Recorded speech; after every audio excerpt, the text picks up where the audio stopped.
Amit Kumar podcast के साथ अपने गोल्स को अचीव करें। बहुत सारे ऐसे लोग होते हैं जिनके ना बहुत ज्यादा लिमिटिंग बिलीफ्स होते हैं। अब वो डेफिनेटली ऐसा नहीं है कि सिर्फ उन्हीं के कारण होते हैं, वो पहले से उनको मिले होते हैं। तो आपको क्या लगता है उसका सॉल्यूशन क्या है? जो क्योंकि लिमिटिंग बिलीफ अगर नहीं निकला तो वो माइंडसेट कभी ऊपर नहीं जाएगा, सोच कभी जाएगी नहीं, इंसान कभी सोच ही नहीं पाएगा और वो ना ही कभी मैनिफेस्टेशन होगा और वो लाइफ में होल्ड करके वो रुक जाएगा एक जगह पर या फिर नीचे चला जाएगा। तो उसके लिए क्या solution, what do you think? Right, तो पहले प्रॉब्लम को समझते हैं फिर सोल्यूशन पे आते हैं। प्रॉब्लम क्या है, लिमिटिंग बिलीफ बन कैसे रहा है?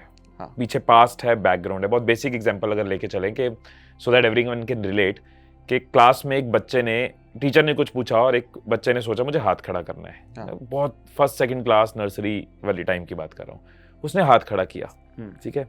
टीचर ने कहा हाँ बोलो ना। उसने कुछ बोला विच वॉज प्रोबेबली गलत हो गया, फनी हो गया या लोगों को फनी लगा एंड क्लास हंस पड़ी। एट टाइम्स टीचर भी हंस पड़ी। क्या आंसर था ये? एक आधी बार उसने और अटेम्प्ट किया या नहीं किया। अब ये एक बहुत ही नेसेंट स्टेज पे उसके अंदर ये एक थॉट पैटर्न बनना शुरू हो गया कि जब मैं खड़े होता हूं लोग मजाक उड़ाते हैं, जब मैं लोगों के सामने बोलने की हिम्मत करता हूं उससे वापस मेरे पे फ्रिक्शन आती है, नुकसान होता है। ये एक पैटर्न बनना शुरू हो गया और आज की डेट में सबसे बड़ा one of the top fear is public speaking fear. क्या प्रॉब्लम है, क्या मुश्किल है? ये बचपन में हम कि सबको ऐसे ना ऐसे कोई ना कोई एक्सपीरियंस हुआ जिससे उनका एक बिलीफ बन गया कि लोगों के सामने बोलना बहुत मुश्किल है। ये है थॉट पैटर्न्स। किसी के घर में अगर एनवायरनमेंट ऐसा रहा कि फादर ने हमेशा बोला कि पैसे पेड़ पे नहीं उगते, तेरा बाप को एटीएम की मशीन है, तो उसके अंदर एक पैसे को लेके स्ट्रेस हमेशा रहा, रिस्क को लेके वो कंफर्टेबल नहीं रहा। उसको लगा भी कि लाइफ में कुछ ज्यादा कमाने वाला करना है, बट उसको लगा नहीं यार पैसे पेड़ पे नहीं उगते, राइट, एटीएम की मशीन एग्जिस्ट नहीं करती, अबंडेंस एग्जिस्ट नहीं करती। ये सब हमारा बिलीफ पैटर्न है, लिमिटिंग बिलीफ है। कोई ऐसे घर में पैदा हुआ जिसने बातें ही ऐसी सुनी कि मेहनत करते जाओ पैसा आता जाएगा। किसी ने देखा कि हाँ कैसे बिजनेस बिल्ड किया जाता है या अच्छे से कमाया जाता है, या कोई भी कॉज उसने देखा। ये सब क्या है? ये हमारे बचपन से बने हुए पैटर्न्स हैं सबकॉन्शियस माइंड के अंदर, जिनको हम जो स्ट्रेंथ बिलीफ्स भी होते हैं और लिमिटिंग बिलीफ भी होते हैं, जो हमें एम्पावरिंग बिलीफ कह सकते हो, वो भी होते हैं, वो भी बनते हैं। ऐसा नहीं है सबकी पेरेंटिंग खराब हुई है दुनिया में सब बुरा हुआ है। कुछ तो एम्पावरिंग बिलीफ भी बने, कुछ लिमिटिंग भी बने। अब हमारे टाइम पे when I was in my school, मैंने बताया फाइनेंशियल कंडीशंस बहुत क्रिटिकल थी और उससे पहले father was always into work, जब चीजें अच्छी थी। तो दोनों रीजन से हम कभी ट्रेवल नहीं किया। So my father never took us for a vacation. एक आधा कोई रिलेटिव्स गए तो साथ में चले गए। We never had vacation. Vacation नाम का वर्ड एग्जिस्ट नहीं करता था हमारे घर में। पहले पापा स्ट्रगल में बिजी थे, फिर जब हम खत्म हुए फाइनेंशियली तो बिल्ड करने में बिजी हो गए हम, राइट। तब तो सारी फैमिली इन्वॉल्व हो गई।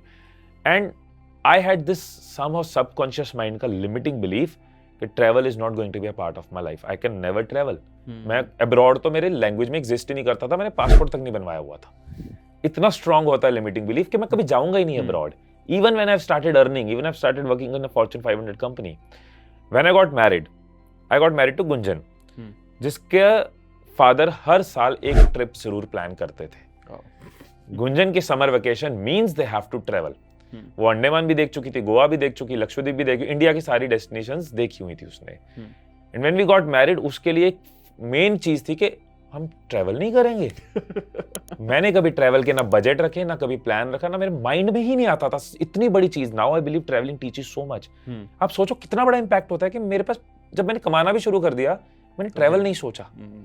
मैं सारे एक्सपीरियंसेस लेता नहीं और हमारी फाइट होती थी इस चीज पे। और मैं कहता था ट्रैवल क्यों करना है, उसके लिए बजट नहीं है अपने पास, ये करना है वो करना है। उसके ट्रैवल का बजट तो होता ही है। मैंने तो हमेशा देखा होता है।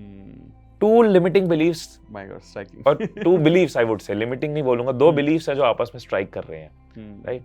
तो अब इतना बड़ा इंपैक्ट होता है। अभी मैं सिर्फ प्रॉब्लम स्टेटमेंट पे था, अब आ जाते हैं solution, the very important and beautiful part.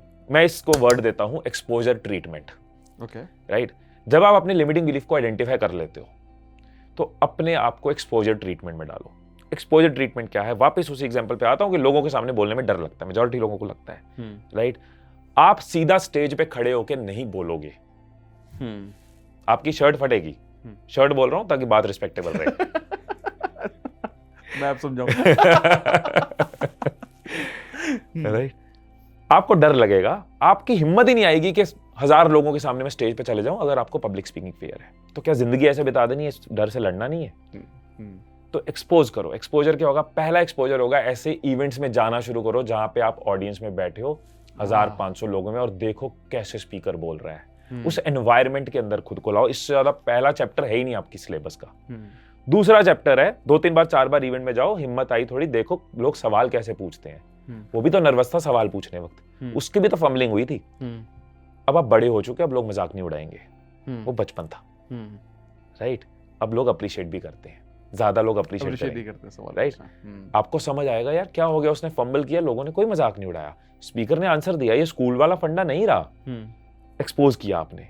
अब अगले इवेंट पे टास्क क्या है? बहुत मुश्किल टास्क है, हाथ खड़ा करना और सवाल पूछना, क्योंकि आपने कभी पूछा नहीं। मेरे इवेंट्स में लोग हाथ खड़ा करते हैं और कहते हैं कि हम पहली बार कोई सवाल पूछ रहे हैं जिंदगी में। मैं उनके लिए ताली बजवाता हूँ कि भाई बहुत बड़ी बात होती है, मुझे पता है, एक्सपोज किया है इसने। राइट?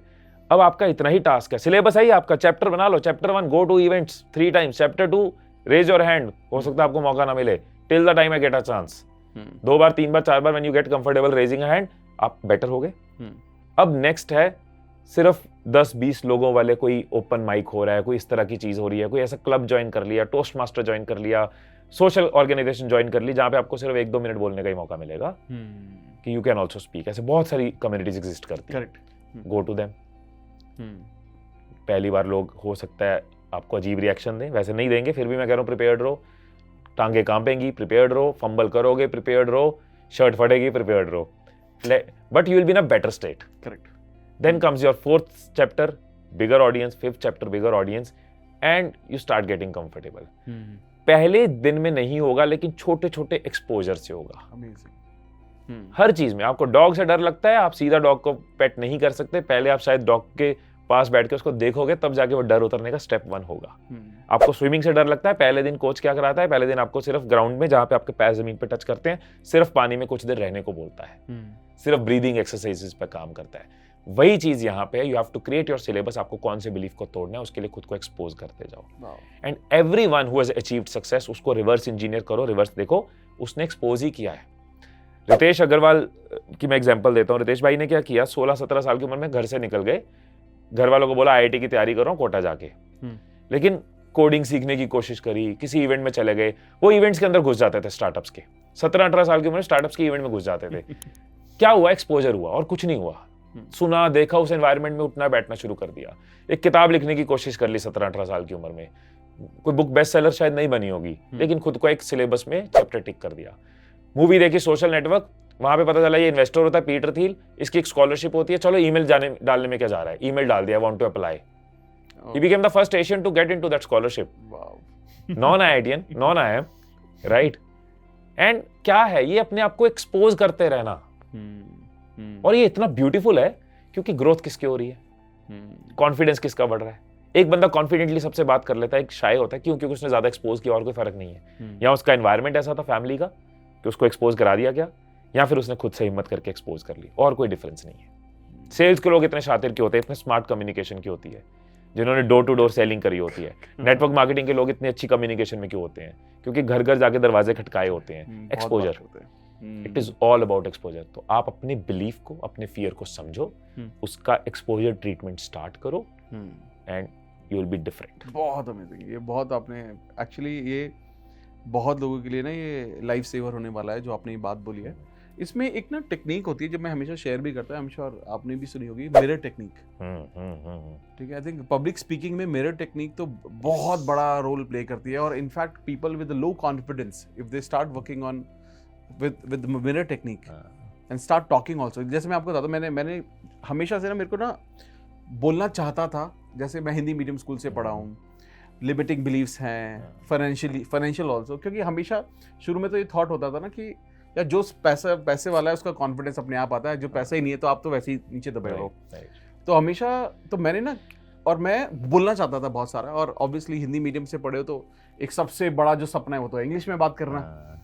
तो मेरे को किसी ने सजेस्ट किया कि आप क्या करो ना, आप अपनी कोई किताब सब्जेक्ट की या न्यूज़पेपर शीशे में देखकर पढ़ो, और शीशे में देखकर ऐसे पढ़ो कि आप किसी ऑडियंस को पढ़ा रहे हो। एक पढ़ो, एक लाइन बोलो और उधर देखो, एक लाइन पढ़ो, and this helped me so much. मुझे इतनी ज्यादा मदद मिली। ऐसा नहीं है मेरी आज भी इंग्लिश बहुत अच्छी है, बहुत खराब है, but I learn so much. मेरे को बहुत कुछ सीखने को मिला, और बाय डिफॉल्ट मुझे समझ में आया कि यार मैं ना कंसिस्टेंटली इस पर काम करके लाइफ के दूसरे एरियाज में भी कॉन्फिडेंस मेरा इससे बढ़ने लगा और स्पीकिंग एबिलिटी मेरी बहुत अच्छी हो गई, बहुत एरियाज में मेरे को इम्प्रूवमेंट हुई। तो आपने कभी इसके बारे में सुना या you want to share about this? Yes. इस पे तो एक बुक भी है लुइस ए की, मिरर वर्क, हाँ, राइट? यस। मैंने इसके ऊपर भी काफी रिसर्च करी और ये टेक्निक बहुत पावरफुल टेक्निक है, यूज भी करता हूँ मिरर के आगे। मतलब ऐसा नहीं है, मेरी डेली प्रैक्टिस का पार्ट नहीं है, but since I believe in all these things, affirmations and visualisations, तो I am very comfortable with this. कभी मिरर के आगे खड़े होके कर लिया, कभी सेल्फ कर लिया, ऐसे चलता रहता है मेरा। तो सो पहले आलिया भट्ट की एग्जांपल देता हूँ, लेकिन इस एग्जांपल पे क्योंकि लोगों का थॉट ही आ जाता है कि वो तो बॉलीवुड स्टार की या बॉलीवुड चाइल्ड है, लेकिन आलिया भट्ट ने बहुत ट्रांसफॉर्म किया अपनी एक्टिंग को। बहुत लोग बॉलीवुड स्टार्स के बच्चे होते हैं, लेकिन हर कोई is not able to make it big, right? हर कोई is not able to work on the craft. उसने अपने क्राफ्ट पे बहुत काम किया है। उसकी पहली जो इमेज थी और अब जो इमेज है में बहुत बड़ा डिफरेंस है, but she is a regular follower of mirror technique. वो मिरर में देख के अफर्मेशंस करती है, जो बनना चाहती है उसकी बात करती है। But let's not just pause at Alia Bhatt. Anand Mahindra, उनकी ट्वीट थी, मैं रोज शेविंग करते हुए मिरर में अपने साथ बात करता हूं। That sets the tone for the day. Virat Kohli जब अपने डाउन टाइम पे थे, सो विराट कोहली बहुत सेल्फ टॉक करते हैं, बट उन्होंने मिरर के साथ सेल्फ टॉक करी कि कैसे मुझे वापस आना है, क्या मेरी कमियां हैं, रियलाइज किया और अपनी फिटनेस पे और माइंडसेट पे उसके बाद काम करना शुरू किया। लेडी गागा, मदर उसकी बहुत मेहनत करती थी, वेरी हम्बल बैकग्राउंड, तो लेडी गागा की मदर रोज मेकअप करके अपने काम पे जाती थी। उसके बाद, उनके जाने के बाद लेडी गागा बैठ जाती थी मिरर के आगे और जैसा वो फ्यूचर में बनना चाहती थी, बोल्ड, पावरफुल, एक women who is empowering other women, ये सब सोचते हुए मिरर में देखते हुए वो अपना मेकअप करती थी। बचपन में ही शौक था, कहीं जाना नहीं होता था उसको। And she says I found my super power in the mirror. Steve jobs का बहुत प्यारा कोट है और उनकी डॉक्यूमेंट्री में भी आपको मिलेगा कि रोज मिरर में वो सवाल खुद को पूछते थे, right? So this is one great way. मैं ये नहीं कह रहा हूं कि सब अब कल से मिरर टेक्निक यूज करना शुरू कर दो। आपको देखना आपके लिए क्या काम करता है। किसी के लिए जर्नलिंग काम करता है, किसी के लिए visualisation, imagination, but mirror can also work, right? Affirmations के लिए बहुत अच्छा है। इसका रीजन ये है कि जब आप देख रहे हो खुद को ना, सो आपकी आइडेंटिटी आपके सामने है। तो विजुअलाइजेशन या जर्नलिंग में क्या है, हमारी सेल्फ अवेयरनेस है, but when you are also looking at yourself, तो ये हाइटेंड सेल्फ अवेयरनेस है। यू आर फीलिंग इट, किस जुबान से ये बात आ रही है, कौन सी आंखों में आई कांटेक्ट बन रहा है, कौन से कान ये सुन रहे हैं right in front of you. तो वो विजुअलाइजेशन इज वेरी रियल। सामने ये बंदा खड़ा, उसको इमेजिन कर रहे हो, ये आंखें हैं जो वहां पहुंचेंगी, ये कान है जो यहां पहुंचेंगी, ये जुबान है जो ये बोलेगी, ये फील करेगी। दैट हाइटेंड सेल्फ अवेयरनेस से आपके मिरर न्यूरॉन्स एक्टिवेट होते हैं, which means that again start making neural pathways कि ये desired state तक मुझे कैसे पहुंचना है। So that is a science behind mirror technique। इसलिए बहुत लोग इसको यूज करते हैं। और अगेन ये तो मैंने वो एग्जांपल्स दिए ना जो नाम लोग जानते हैं, बट हम डेली लाइफ में, क्योंकि हमारा फील्ड ऐसा है कि हम सेल्फ इंप्रूवमेंट के रिलेटेड लोगोग को मिलते हैं, उन्हीं कम्युनिटीज में उठते बैठते हैं। This is very common. मैं बहुत कॉमन सुनता हूँ लोगों को मिरर टेक्निक यूज करते हुए। मैं मेरे एक पर्सन है जिनको मैं 1-to-1 कोच करता था, तो आई थिंक ही वाज, तो उनका अपना शिपिंग लॉजिस्टिक्स से रिलेटेड बिजनेस था। तो उन्होंने काफ़ी प्रॉब्लम थी, तो काफ़ी मैंने उनको टेक्निक्स बताई, अलग अलग चीज़ें बताई। जैसे आप, ये मैं इसलिए बोल रहा हूँ क्योंकि आपने बोला ना कि आपके लिए आप पिकअप करो, आपके लिए क्या काम करता है। तो मैंने उनको affirmation, visualisation and water technique और ये मिरर वर्क, मिरर टेक्निक मैंने उनको बताई। तो मिरर टेक्निक पर उनको ना, एक जब शुरुआत की उन्होंने, तो थोड़ा हंसी आती थी उनको, थोड़ा हंसने लगे कि यार हंसी आती है यार, खुद को बोल रहे हैं ये हो रहा है वो रहा है। लेकिन मैंने कहा यार आप इसको यू कीप ट्राइंग ना, देखो तो सही क्या होता है। मतलब he started his business 3 year, 0 पर भी नहीं पहुंच पाए थे, वो लॉस में ही जा रहे थे और वापस से काफ़ी नीचे बिजनेस था उनका, गुड़गांव बेस्ड कंपनी थी। तो and he started working on mirror technique. तो मेरे साथ उनकी 2-3 अपॉइंटमेंट हुई थी सिर्फ। तो मेरे को उनका कुछ दिन पहले उनका कॉल आता है, तो उन्होंने मेरे को एक चीज़ बोली कि एक चीज़ मैंने नहीं छोड़ी, is mirror technique. And now finally after almost 4 years we are coming into positives. Excellent. And I was so happy. और तो मैंने आई वांटेड टू नो कि क्या कर रहे हैं, एग्जैक्टली क्या कर रहे हैं, so that I can actually share with people. तो ही सेड कि मैं ना क्या करता हूँ कि रोज every day when I wake up, the first thing which I do while brushing my teeth, मैं हमेशा ना, मेरे को जो प्रॉफिट उस दिन मेरे को एक्सपीरियंस करना है, मैं उसकी एक पर्ची लेकर ना सामने लगा देता हूँ क्या बात है। और उसको देखता रहता हूँ और मैं अपने एक्सप्रेशन महसूस कर देखता हूँ उसमें कि मेरे को कैसा महसूस हो रहा है अगर ये मेरे को ये डील हो जाती है मेरी, तो या मैं इतना रेवेन्यू कर लेता हूँ आज के दिन। तो आई सेड कि यार ये क्या, मतलब मेरे टेक्निक में भी of course you do lot of self talk. मैं कहा this is something which is great. And मैं लॉ ऑफ अट्रैक्शन में यही तो बेहतरीन बात है कि लॉ ऑफ अट्रैक्शन में nothing is fixed, you can make your own way. आप अपना कोई तरीका पिकअप कर सकते हो, अपनी टेक्निक अलग से कुछ बना सकते हो और वो आपके लिए काम करेगी, बशर्ते आपको उसमें पूरा का पूरा विश्वास है, जैसा आपने बोला। यस एब्सोल्युटली अमेजिंग, ग्रेट यार, ग्रेट। अगर आपको पॉडकास्ट की ये क्लिप बहुत अच्छी लगी और आप इसका कंप्लीट पॉडकास्ट देखना चाहते हैं तो आप यहां से उस कंप्लीट पॉडकास्ट को भी दे सकते हैं और अपना सपोर्ट बनाए रखे चैनल को सब्सक्राइब जरूर कर दें।